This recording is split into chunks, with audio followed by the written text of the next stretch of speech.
Hey there, cats and kittens, and thanks for tuning in to another episode of The MonkeyBoy Presents the DC Comics Superhero Collection by Eaglemoss, and today I'm happy to bring you the next issue in the Blackest Night, Brightest Day sub-series collection, issue number 2, Atrocitus. And yes, it's another villain. It's awesome. I'm so happy to have some bad guys here, especially a few in a row, since we've had a few heroes in a row.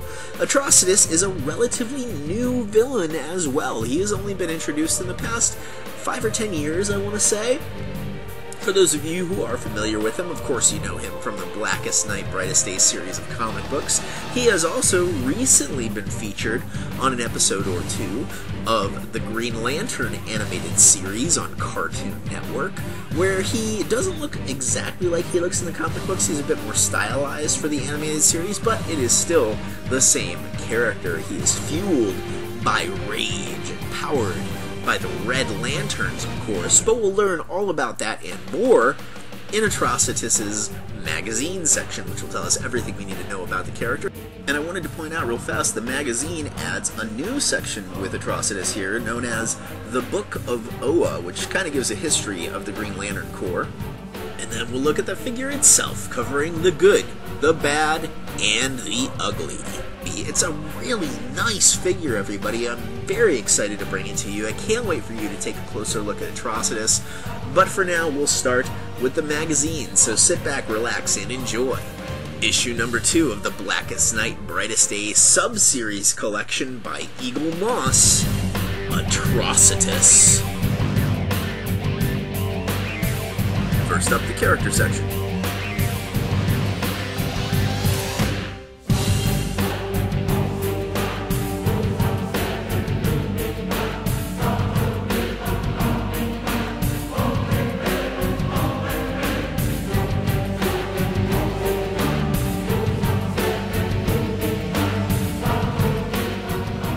Where we're introduced to Atrocitus, an alien being hailing from the planet known as Ryut.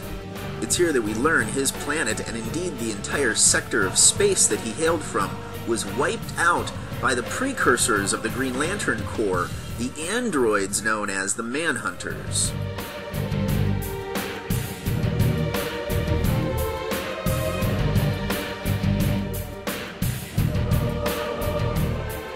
Atrocitus was one of only 5 other beings to survive the Manhunter slaughter.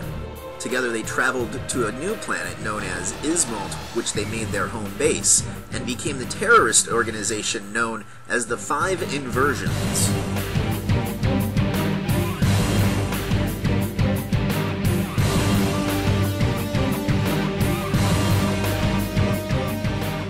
Knowing how dangerous Atrocitus was with this knowledge in his possession, the Guardians of the Universe themselves came to Ismalt and imprisoned Atrocitus and the 5 Inversions deep within the planet.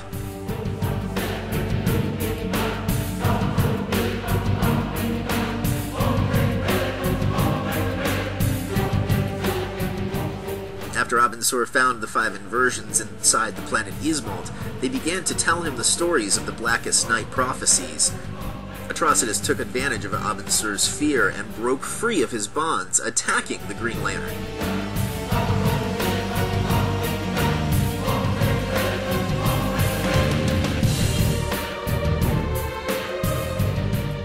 As Abensur was traveling to Oa with Atrocitus in his custody, Atrocitus managed to break free of his bonds once again, forcing Abensur to make an emergency crash landing on a planet known as Earth.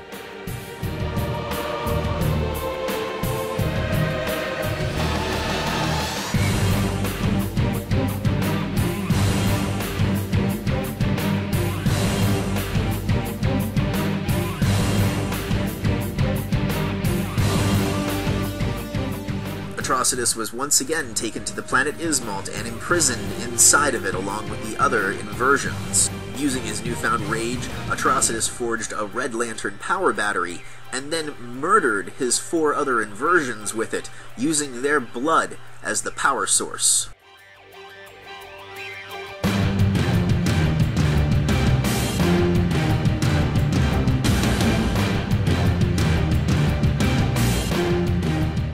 Atrocitus and his Red Lantern Corps swept across the galaxy, heading for Oa to destroy the Guardian wiping out anything that stood in their way.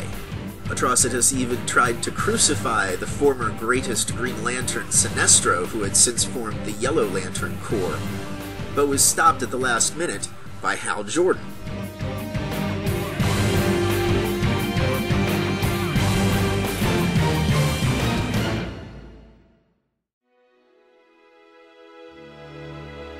During the Blackest Night event, even Atrocitus had to face undead versions of his former colleagues, the other 4 inversions that he had murdered in order to create the Red Lantern Corps.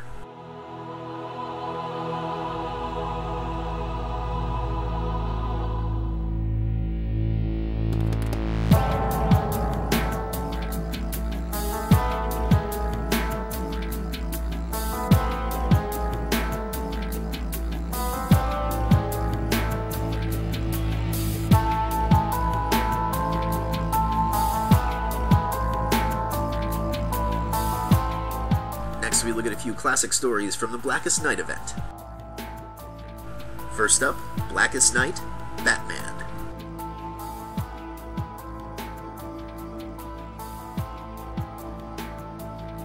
And this was during the period of time that Dick Grayson had taken over as Batman after Bruce Wayne was thought killed during the final crisis, and we find he and the new Boy Wonder, Damian Wayne, fighting a horde of undead Black Lantern zombies throughout Gotham City.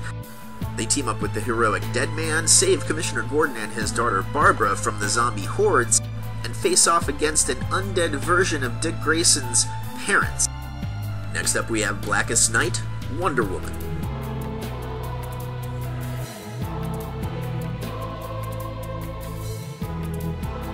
At the open of the story, Wonder Woman finds herself at the tomb of the unknown soldier when the dead start to rise from their graves as Black Lanterns. She ends up having to face down the villain she had recently killed, Maxwell Lord, whose head just sort of dangles since she snapped his neck. She also, for a short time, becomes a Black Lantern until she is rescued by the Star Sapphires, and then she joins their league temporarily. It's a beautifully illustrated story. Finally, we have Blackest Night, Superman.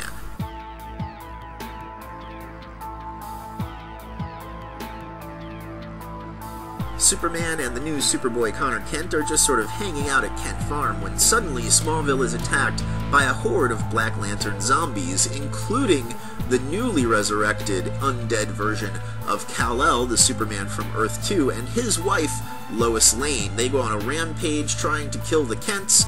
Ultimately, the Black Lantern zombies are driven off, and the villainous Kal-El and Lois Lane are destroyed in a very terrifying story.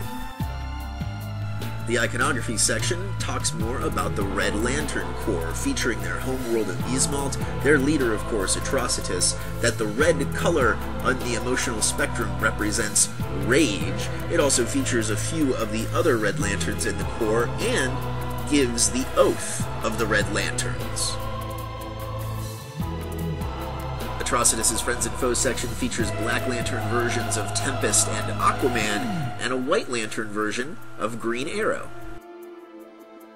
And finally, the section called the Book of Oa is a guide to the Green Lantern universe that very briefly gives a history of the Guardians of the Universe and how the Green Lantern Corps was formed. We learned that 10 billion years ago there was a planet known as Maltus, with a race known as the Maltusians.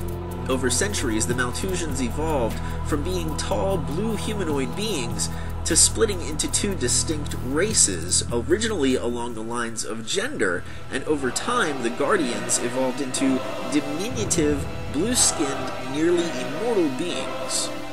The males of the species moved to Oa and eventually became the Guardians of the Universe, while the females stayed behind, eventually becoming the Star Sapphires. We also learned that the Guardians of the Universe decided the best way to protect the universe was to use willpower and logic, and to that end they created a race of android policemen known as the Manhunters. Unfortunately, the Manhunters' programming would be corrupted and they would go on a rampage across the galaxy, forcing the Guardians to try a new technique, this time enlisting sentient beings from planets across the galaxy, who came to be known as the Green Lantern Corps.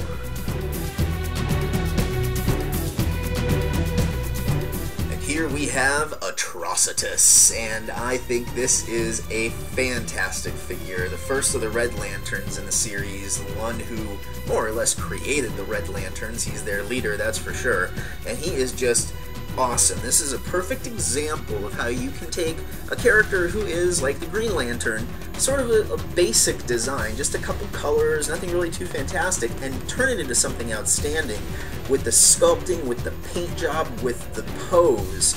It just looks great. There are so many little details it would take a long time to point it all out to you. I'll save most of it for the next section, but you can just see the red section here is a nice dull red, the black is nice and glossy.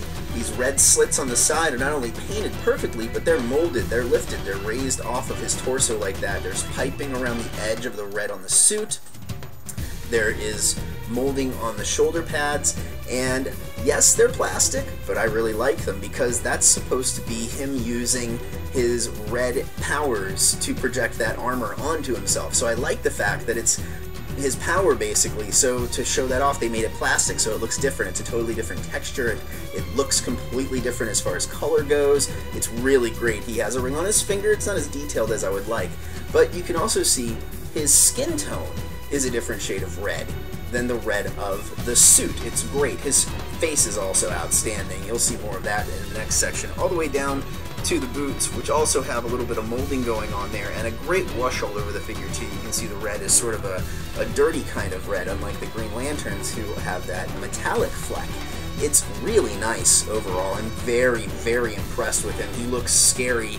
I'll show some better pictures and talk more about him here in just a moment. Atrocitus stands atop the Red Lantern logo, and the underside of his base features his name and serial number. And to give you a sense of size and scale, here he is alongside some of the other colorful lanterns that have been released. Atrocitus is another great entry in the series. Black Hand was good. Atrocitus, I think, is a step up. He is very, very nice. There's great sculpting going on here. I love the pose. The good definitely outweighs the bad on him. We will begin, as always, with the good. I really love the pose. It's extremely aggressive. It's straight off the comic books. It's perfect for Atrocitus. The sculpt is great. The paint is very impressive as well. He could have been a very boring, very bland figure, and he's not, because there's such great shading and shadowing going on here, and texturing too. Lots of great textures on him.